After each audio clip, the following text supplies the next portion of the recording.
Bienvenue dans l'Écho du Cœur, podcast destiné à éveiller les consciences en abordant l'impact de nos blessures inconscientes sur notre vie.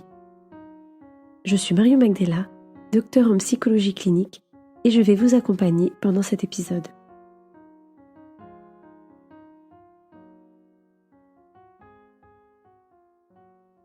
Pourquoi certaines réactions de votre enfant déclenchent-elles en vous des émotions intenses ? Et pourquoi, face à sa colère, sa tristesse ou son opposition, sentez-vous parfois monter l'agacement, la frustration ou même la peur ? Avez-vous déjà eu l'impression que votre enfant savait appuyer exactement sur le bouton rouge de votre patience ? Pourquoi ces comportements vous touchent-ils plus que ceux d'un autre enfant ? Et si ce que votre enfant venait réveiller en vous, ce n'était pas juste de l'agacement, mais une résonance plus profonde avec votre propre histoire. Aujourd'hui, nous allons explorer ensemble comment nos enfants activent nos blessures inconscientes et comment transformer ces déclencheurs en opportunités d'évolution. Dans mon cabinet, beaucoup de parents viennent me voir en pensant que leur enfant a un problème. Ils me disent « Mon enfant est trop sensible ». Il fait des cris sans raison, ou je ne comprends pas pourquoi il est aussi anxieux alors qu'on fait tout pour qu'il soit bien. Et très souvent, au fil de la discussion, une vérité émerge. L'enfant est la porte d'entrée, mais le vrai enjeu est familial. Les enfants portent parfois à leur insu les mémoires émotionnelles de leur famille. Ils captent de manière subtile ce que nous ressentons, même lorsque nous essayons de le cacher. Dans cet épisode, nous verrons pourquoi et comment les enfants captent les émotions de leurs parents. Je vous présenterai une situation réelle issue d'une consultation qui illustre cet effet miroir et je vous proposerai des exercices concrets pour vous aider à prendre conscience de ce que votre enfant vous renvoie. Première partie donc, comment comprendre l'effet miroir en parentalité ? Pourquoi certaines situations avec nos enfants nous touchent-elles plus que d'autres ? Nos enfants ne sont pas que des petits êtres innocents, ils sont aussi des miroirs qui révèlent nos blessures profondes. Ils viennent activer des émotions que nous avons enfouies, car leur simple comportement peut résonner avec des expériences de notre passé. L'imitation et les neurones miroirs vont permettre une transmission inconsciente. Comment pouvons-nous, sur la base d'une simple observation, reproduire une action analogue à celle que nous avons perçue ? Un sourire appelle un sourire. Une larme appelle une larme. Les bébés n'attendent pas d'apprendre, ils perçoivent et imitent instinctivement. Ce phénomène, c'est l'effet des neurones miroirs. Ces cellules qui nous connectent aux autres bien avant que nous puissions mettre des mots sur nos émotions. Ces neurones, présents dès la naissance, permettent aux bébés d'imiter spontanément les gestes et expressions des adultes sans en avoir conscience. Mais ils ne s'arrêtent pas là. Les neurones miroirs jouent aussi un rôle essentiel dans la perception des émotions. C'est pourquoi un nourrisson réagit plus intensément aux pleurs d'un autre bébé qu'à un son artificiel. Nos enfants ne font donc pas qu'écouter nos mots. Ils absorbent aussi nos émotions, nos tensions et nos incohérences intérieures. Et c'est là que l'effet miroir entre en jeu. Mais comment le bébé peut-il imiter si précocement ? Cette imitation est possible grâce aux neurones miroirs, une catégorie de neurones découverts dans les années 90. Ils s'activent lorsqu'une personne exécute une action, mais aussi lorsqu'elle observe quelqu'un d'autre exécuter la même action. Par exemple, si vous voyez une personne tendre la main pour attraper un verre d'eau, vos propres neurones miroirs se déclenchent comme si vous faisiez le même geste. Cela explique pourquoi les enfants imitent les postures, les émotions et les comportements des adultes. Ce processus inconscient est un puissant vecteur d'apprentissage et joue un rôle fondamental dans la perception des émotions. Marvin Simmer, de l'Université d'Ontario, a montré que dès 5 jours de vie, les bébés pleurent plus fort lorsqu'ils entendent les pleurs d'un autre nourrisson, mais pas lorsqu'ils entendent leurs propres pleurs préenregistrés. Cette expérience prouve que le nouveau-né entre naturellement en résonance émotionnelle avec autrui. De même, à partir de quelques jours, les bébés distinguent un visage joyeux d'un visage triste et vers 2 mois, ils commencent à synchroniser leur expérience faciale avec celle de leur mère. Nous venons de voir que dès la naissance, les bébés entrent en résonance avec les émotions des autres, Mais cette capacité ne s'arrête pas aux pleurs d'un autre bébé ou aux expressions de joie et de tristesse. Elle va bien au-delà. Les enfants ne ressentent pas seulement nos émotions visibles, ils captent aussi ce que nous essayons de masquer. Si un parent est stressé mais dit « tout va bien », l'enfant sentira malgré tout l'anxiété sous-jacente et pourra l'exprimer à sa place par des pleurs, de l'agitation ou des troubles du sommeil. Il ne le fait pas volontairement, son corps réagit à ce qu'il perçoit inconsciemment. Prenons un autre exemple. Un parent qui traverse une période de tristesse profonde, mais qui essaie de faire bonne figure. Il continue à sourire, à s'occuper de son enfant comme d'habitude, mais intérieurement, il est épuisé ou préoccupé. L'enfant, lui, ressent ce décalage entre ce qui est montré et ce qui est réellement vécu. Il peut alors manifester des signaux d'inquiétude, devenir plus collant, chercher constamment l'attention ou au contraire s'isoler. Certains enfants expriment cette résonance en disant « Maman, pourquoi tu es triste ?» alors que le parent ne l'a jamais verbalisé. Dans les familles où les tensions restent silencieuses, où l'ambiance est lourde, mais les émotions non verbalisées, les enfants deviennent souvent des révélateurs de ce qui n'est pas dit. Ils peuvent soudainement faire une crise de colère, pleurer sans raison apparente, ou manifester de l'angoisse à travers des troubles du sommeil ou des comportements inattendus. En réalité, ils agissent comme des haut-parleurs émotionnels. Ce qu'un adulte tait, l'enfant peut l'exprimer à sa place. Nos enfants ne se contentent pas de réagir à ce qu'ils voient ou entendent. Ils captent aussi ce que nous portons à l'intérieur, même ce qui reste silencieux. Parfois, une réaction forte de leur part ne leur appartient pas entièrement. Elle vient réveiller une mémoire émotionnelle enfouie en nous. Certains enfants sont particulièrement sensibles aux émotions de leurs parents. Pourquoi ? Parce qu'ils ont une plus grande capacité d'empathie et une réceptivité énergétique plus forte. Un enfant hypersensible ou intuitif captera encore plus intensément ce que ressent son parent, même ce qui est enfoui. Cela peut expliquer pourquoi certains enfants développent des colères ou des angoisses qui semblent inexplicables. Un enfant hypersensible ne se contente pas de percevoir l'ambiance familiale, il l'absorbe.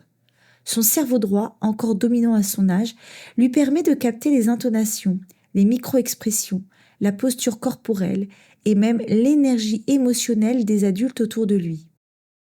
Contrairement au cerveau gauche qui analyse et structure les informations, le cerveau droit perçoit globalement, ressent intensément et capte les émotions de manière non verbale. C'est pourquoi un enfant hypersensible n'a pas besoin d'entendre des mots pour ressentir une tension. Que se passe-t-il alors ? Si une émotion est présente mais non exprimée, son cerveau l'interprète et la traduit à travers une réaction émotionnelle forte. Une colère soudaine, une peur inexpliquée, une tristesse profonde ou des comportements inhabituels. Avez-vous déjà remarqué que votre enfant reproduit votre posture, votre ton de voix ou vos expressions faciales, parfois inconsciemment ? Vous est-il déjà arrivé de vouloir cacher votre stress tout en voyant que votre enfant semblait perturbé ? Pensez-vous qu'il est possible de masquer ses émotions aux enfants ? Nous avons vu que nos enfants ne ressentent pas seulement nos émotions présentes, ils résonnent aussi avec ce que nous avons enfoui. Parfois, une réaction forte de leur part ne leur appartient pas entièrement. Elle fait écho à une mémoire émotionnelle inconsciente que nous portons. C'est là qu'intervient un mécanisme inconscient puissant, l'identification projective, plus connu sous le nom de l'effet miroir. Un processus subtil où l'enfant exprime parfois ce que nous avons nous-mêmes du mal à voir en nous. L'identification projective est un concept psychanalytique qui explique comment, sans en avoir conscience, nous projetons sur l'autre des émotions, des blessures ou des parts de nous-mêmes que nous avons du mal à reconnaître. En parentalité, cela signifie que nous attribuons à nos enfants des états internes qui nous appartiennent, mais que nous n'arrivons pas toujours à voir en nous-mêmes. Quelques exemples concrets. Un enfant qui réclame sans cesse de l'attention peut déclencher chez un parent une sensation d'étouffement, parce qu'enfant, ce parent a peut-être grandi avec une sensation de rejet ou de solitude. Un parent qui a grandi en étant réprimé dans ses émotions peut vivre très difficilement la colère de son enfant, car cela vient réactiver en lui une interdiction qu'il a lui-même subie. Une mère qui a connu des rejets enfants peut avoir du mal à supporter que son enfant prenne de la distance, car cela vient réactiver sa propre peur du rejet. Un père qui a toujours dû exceller peut ressentir une pression intense dès que son enfant semble en difficulté scolaire, car cela touche à sa propre insécurité liée à la performance. Ainsi, ce qui nous dérange le plus chez nos enfants n'est souvent qu'un reflet de ce qui demande à être entendu et guéri en nous-mêmes. Plutôt que de voir ces réactions comme un problème, et si nous les percevions comme une invitation à explorer nos propres blessures? Y a-t-il des comportements de votre enfant qui vous dérangent particulièrement? Pourquoi ces réactions vous touchent-elles plus que d'autres? Et est-ce qu'il vous arrive de vous sentir parfois débordé par une émotion très forte face à votre enfant, sans trop savoir pourquoi? Pour illustrer mes propos, je vais vous présenter la situation de Clara et de son fils Noah. Clara, une mère de 36 ans, consulte pour son fils Noah, 4 ans. Depuis plusieurs mois, elle se sent dépassée par ses crises de colère. Lorsque Noah hurle, jette des objets ou refuse d'obéir, elle ressent une colère intense qu'elle a du mal à contenir. Dans son quotidien, Clara remarque que ces crises arrivent souvent le soir. Lorsqu'elle est fatiguée, ces crises la renvoient à une sensation d'impuissance. Lorsqu'elle tente de parler calmement à Noah, elle a parfois l'impression qu'il la défie, qu'il cherche à la provoquer. Elle se surprend à crier, alors qu'elle ne veut pas être, dit-elle, ce genre de parent. Avec du recul, Clara commence à observer un schéma répétitif. Chaque fois que Noah refuse de coopérer, elle ressent une frustration immense, comme si elle était mise en échec personnellement. Pourquoi réagit-elle aussi vivement à son opposition? Au fil de la discussion, elle replonge dans son enfance et réalise que petite fille, elle était très souvent rabaissée par ses parents. Quand elle osait poser des questions ou exprimer son avis, on lui rétorquait « soit tu es trop insolente, soit les enfants doivent obéir sans discuter ». En grandissant, elle a appris à se taire pour être acceptée, à ne pas contester par peur d'être rejetée. Aujourd'hui, voir Noah s'autoriser à s'opposer réveille en elle cette blessure inconsciente d'impuissance. Une part d'elle jalouse inconsciemment la liberté qu'il prend. Clara prend conscience qu'elle ne réagit pas uniquement à la colère de Noah, elle réagit à son propre passé. Clara comprend alors que Noah ne cherche pas à la provoquer. Il exprime quelque chose qu'elle-même porte encore en elle. Cette prise de conscience est essentielle, mais elle ne suffit pas toujours. Il reste une question clé. Que faire avec cette révélation? Comment éviter de réagir de manière automatique et transformer ces moments en opportunités d'évolution? Car Clara a pris conscience que son enfant ne la provoquait pas. Il lui tendait un miroir. Et si nous pouvions apprendre à reconnaître ces reflets avant qu'ils ne nous submergent? Voici quelques outils pour transformer ces prises de conscience en véritables leviers d'évolution. Nous avons vu comment nos enfants perçoivent nos émotions et comment leurs comportements viennent réveiller en nous des blessures inconscientes. Cette prise de conscience est essentielle, mais elle ne suffit pas à changer la dynamique familiale. L'étape suivante, c'est l'action. Comment mieux comprendre et gérer ces effets miroirs sans réagir automatiquement? Comment accueillir les émotions de notre enfant sans les rejeter ni les absorber? Comment lui offrir un cadre sécurisant tout en l'accompagnant dans l'apprentissage de ses émotions?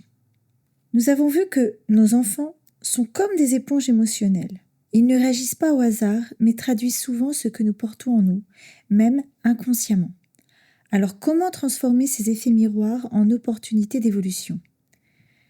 Tout d'abord, prendre conscience de ces mécanismes, c'est déjà faire un premier pas vers un changement. Mais au-delà de la prise de conscience, il est essentiel d'avoir des outils concrets pour mieux gérer ces situations et accompagner son enfant avec bienveillance. Dans cette partie, je vais vous proposer un exercice pour aller à la rencontre de votre enfant intérieur, car comprendre ses propres blessures est la clé pour ne plus réagir en pilotage automatique. Un outil d'observation vous sera proposé pour identifier les échos entre les émotions de votre enfant et votre propre vécu. La méthode 4C, qui est une approche concrète et bienveillante pour aider votre enfant à traverser ses émotions en toute sécurité. L'objectif, transformer l'effet miroir en un levier d'évolution pour vous et pour votre enfant. Commençons par un premier exercice qui est aller à la rencontre de son enfant intérieur. Pourquoi cet exercice ? Nos réactions face à notre enfant ne sont pas seulement dictées par l'instant présent, elles sont influencées par notre propre passé. Quand notre enfant pleure, crie ou s'oppose, demandez-vous, quelle émotion cela me déclenche ? Est-ce que c'est de l'agacement ?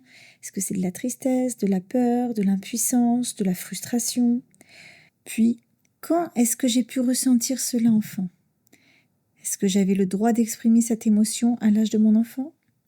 Quelle croyance me vient immédiatement ? Quelle est donc ma croyance limitante ? Par exemple, un enfant ne doit pas pleurer, ou je dois rester forte, ou il fait ça contre moi. Prenons un exemple concret. Votre enfant pleure à chaque séparation. Cela vous agace ou vous attriste fortement. En y réfléchissant, vous réalisez que, enfant, vous avez dû cacher vos émotions pour ne pas déranger vos parents. Vous prenez alors conscience que vous ne tolérez pas la détresse de votre enfant parce qu'elle vous renvoie à votre propre détresse. Petite astuce, plutôt que de réagir sur le moment, notez ces déclencheurs dans un carnet et observez s'ils reviennent. Essayez d'observer à quel moment, quelles sont les situations où ces déclencheurs reviennent et à quel endroit cela vient faire écho dans votre histoire. Autre exercice, accompagner son enfant avec la méthode 4C. Pourquoi donc cet exercice ? Une fois que vous avez compris ce que votre enfant réveille en vous, il est essentiel de l'aider à traverser ses émotions au lieu de les réprimer ou de les amplifier. La méthode 4C, c'est une conscience corporelle. Où ressens-tu cette émotion dans ton corps ? La conscience émotionnelle.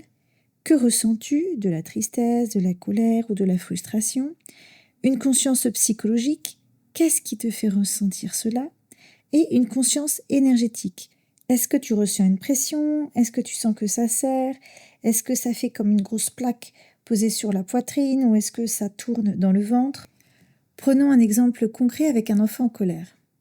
Si nous reprenons les 4 étapes, si vous voyez que votre enfant est en colère, qu'il serre les poings et qu'il a le visage tout rouge, n'hésitez pas à lui demander, conscience corporelle, est-ce que tu sens quelque chose dans ton corps ? Par exemple, il peut vous dire oui, j'ai chaud et ça me fait bizarre dans mon ventre. Deuxième point qui est la conscience émotionnelle, qu'est-ce que tu ressens en ce moment même ? Parfois, les enfants n'arrivent pas à exprimer leurs émotions. N'hésitez pas à les guider intuitivement par rapport à vos ressentis et d'être un miroir de leurs propres émotions. Si votre enfant ne trouve pas les mots pour exprimer sa colère ou s'il n'arrive pas bien à identifier son émotion, n'hésitez pas à lui proposer une couleur. Par exemple, elle serait de quelle couleur cette émotion ? Est-ce qu'elle serait plutôt rouge ? Est-ce qu'elle serait plutôt jaune ? Est-ce qu'elle serait plutôt bleue ? Là, on va prendre l'exemple qu'il va vous dire, c'est rouge comme un volcan. Troisième point, la conscience psychologique. Qu'est-ce qui se passe pour que ton volcan soit ainsi en éruption ? Peut-être qu'il va vous dire qu'il a perdu son jouet et que cela l'a agacé. Parfois, ce qui est exprimé n'est pas forcément le déclencheur de la colère. Si vous sentez qu'une autre explication serait davantage l'origine de la colère, n'hésitez pas à lui soumettre. Après, il peut prendre ou ne pas prendre, peu importe. Son inconscient, lui, fera le tri. Et enfin, le 4e point, la conscience énergétique. En quoi aimerais-tu transformer ce volcan ?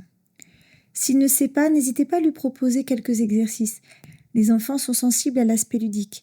Par exemple, vous pouvez l'aider à imaginer un feu de camp qui fait juste un tout petit peu de lumière avant de s'éteindre. Ou alors lui proposer de souffler sur le volcan jusqu'à ce que celui-ci s'éteigne. Vous pouvez également l'aider à dessiner son émotion et à imaginer comment il pourrait la transformer. Par exemple, en la mettant à la poubelle, ou est-ce qu'il voudrait lui mettre des paillettes, des fleurs, du soleil. Peu importe, l'idée c'est qu'il puisse sentir qu'il est en train de se libérer de cette énergie qui est l'énergie de la colère. Dernier outil, transformer l'effet miroir au quotidien. Nous avons exploré comment nos blessures peuvent résonner avec celles de notre enfant et comment la méthode 4C peut aider à accompagner ces émotions. Mais au quotidien, comment prendre du recul quand une situation nous déclenche ? Voici 3 étapes simples pour transformer ces moments en apprentissage.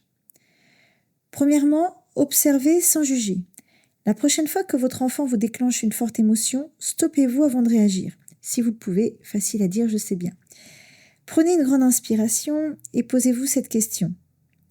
Qu'est-ce que je ressens vraiment ? Est-ce que c'est de la colère, de la tristesse ou de l'impuissance ?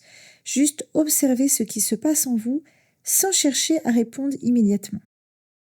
Dans quelle partie de votre corps ressentez-vous cette émotion ? Vous voyez que là, on reprend la conscience émotionnelle et la conscience corporelle de la méthode 4C.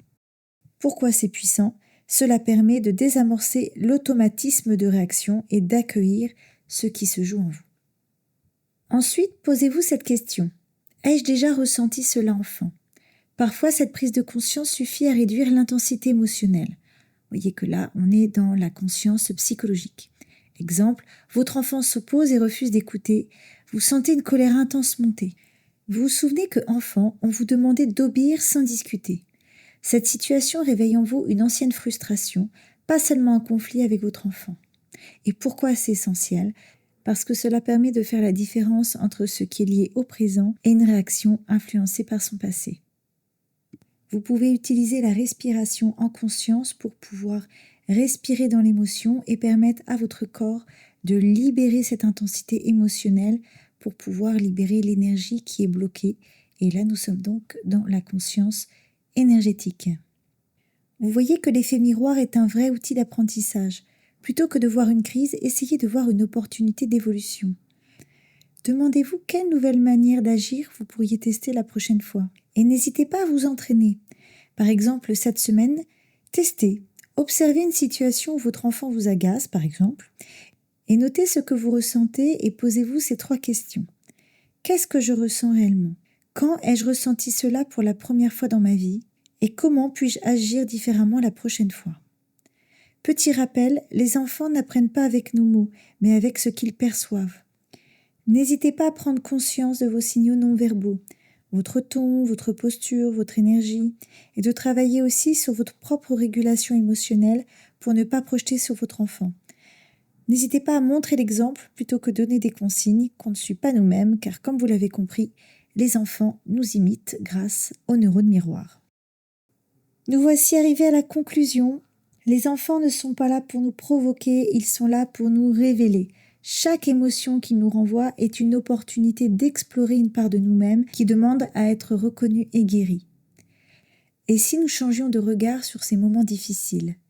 Et si, au lieu d'y voir un défi, nous les percevions comme une invitation à grandir ensemble ? Dans une vision plus large, l'âme de nos enfants résonne avec nos blessures profondes. Leur mission n'est pas de nous compliquer la vie, mais de nous guider vers une plus grande conscience de nous-mêmes. Nous ne les avons pas choisis par hasard et ils ne nous ont pas choisis par hasard non plus. Ils viennent nous offrir un miroir de nos propres blessures, non pour nous faire souffrir, mais pour nous donner la possibilité de les reconnaître et de les transformer. Nous avons vu dans cet épisode comment nos enfants perçoivent et reflètent nos émotions grâce aux neurones miroirs, comment nos réactions sont influencées par notre propre histoire et nos blessures d'enfants, et comment accueillir leurs émotions avec la méthode 4C pour leur offrir un espace d'écoute et de libération. Changer son regard sur ces situations permet de faire grandir notre enfant, mais aussi notre propre enfant intérieur. Et après, vers une parentalité consciente. Accompagner son enfant, c'est aussi apprendre à s'accompagner soi-même.